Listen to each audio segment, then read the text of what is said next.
Hello guys, അപ്പം ഒരു 6 ദിവസത്തെ കാത്തിരിപ്പിന് ശേഷം നമ്മുടെ കീബോർഡ് വന്നിട്ടുണ്ട് കേട്ടോ.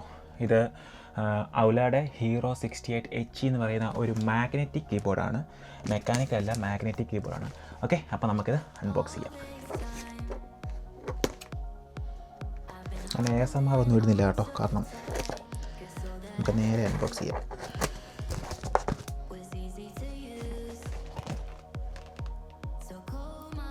ഇതൊരു 60% കീബോർഡാണ് കേട്ടോ, 75 അല്ല, 60% കീബോർഡാണ്. ഓക്കെ, അത്യാവശ്യം നല്ല വെയിറ്റ് ഉണ്ട് സാധനത്തിന്. നമുക്ക് ഓപ്പൺ ചെയ്ത് നോക്കാം.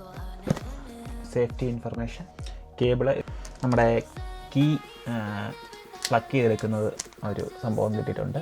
പ്ലസ് ഇതിൻ്റെ ഒരു കീ ചെയിൻ പോലെ ഇടുന്ന അതിൻ്റെ ഒരു ടാഗും കിട്ടിയിട്ടുണ്ട്. അപ്പം ഞാനിത് കാണിക്കാം. പ്ലാസ്റ്റിക് കവർ കൊണ്ട് കിട്ടും. Instruction manual.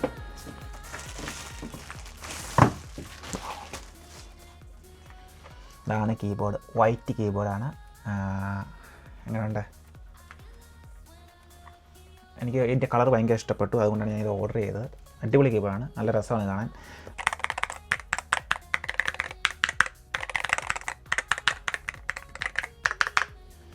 ഇതിൻ്റെ ടോപ്പിലല്ല നമുക്ക് ലെറ്റേഴ്സ് മാർക്ക് ചെയ്തിരിക്കുന്നത്, സൈഡിലാണ്.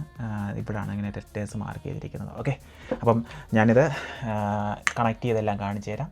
എന്നിട്ട് നമുക്ക് എന്താ പറയണ്ടേ, ഇതിൻ്റെ ഒരു ഫുൾ സംഭവം നോക്കാം എങ്ങനെയാണ്. ഇവിടാണ് കേട്ടോ മറ്റേ കീ ടാഗ് ഇടുന്നത്, മറ്റേ ഈ ടാഗ് വരത്തില്ലേ, ടാഗ് ഇങ്ങനെ ഇടുന്നത്. ഓക്കെ, അപ്പം ഇതിൻ്റെ ഫൈനൽ റിസൾട്ട് ഞാൻ കാണിച്ചു തരാം, ഇതിൻ്റെ കാര്യങ്ങൾ എങ്ങനെയാണെന്ന്. സോറി, എക്സ്ട്രാ 2 കീയുടെ സംഭവങ്ങളുണ്ട് കേട്ടോ ഇതിനകത്ത്, നമ്മളത് കാണിച്ചില്ല.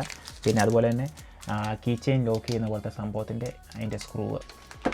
എൻ്റെ കയ്യിൽ ഇപ്പോൾ ഇരിക്കുന്നത് ക്രോസ് എയർ എന്ന് പറഞ്ഞ കമ്പനിയുടെ ഒരു ഗെയിമിംഗ് കീബോർഡാണ്. ഇത് RGB കീബോർഡാണ്. അപ്പം ഇതിൻ്റെ ടൈപ്പിങ്ങും കാര്യങ്ങളും നമുക്കൊരു സുഖം കിട്ടുന്നില്ല, അതുകൊണ്ടാണ് ഞാൻ ഇത് ഓർഡർ ചെയ്തത്. ഓക്കെ, അപ്പം നമുക്ക് മറ്റേ കീബോർഡ് കണക്ട് ചെയ്തിട്ട് ഫൈനൽ റിസൾട്ട് കാണിക്കാം. ഇതാണ് ഫൈനൽ റിസൾട്ട്.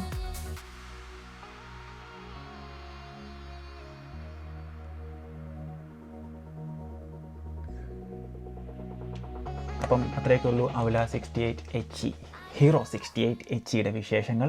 അപ്പം അത്യാവശ്യം വെയിറ്റ് ഉണ്ട്. അതുപോലെ തന്നെ ഇവിടെ നമുക്ക് അഡ്ജസ്റ്റിംഗ് ആയിട്ട് വരുന്ന സംഭവമില്ല, കാരണം ഇത് ഒറ്റ സ്റ്റാൻസേ ഉള്ളൂ.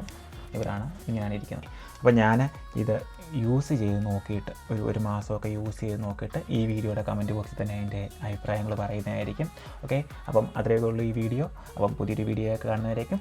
ബൈ.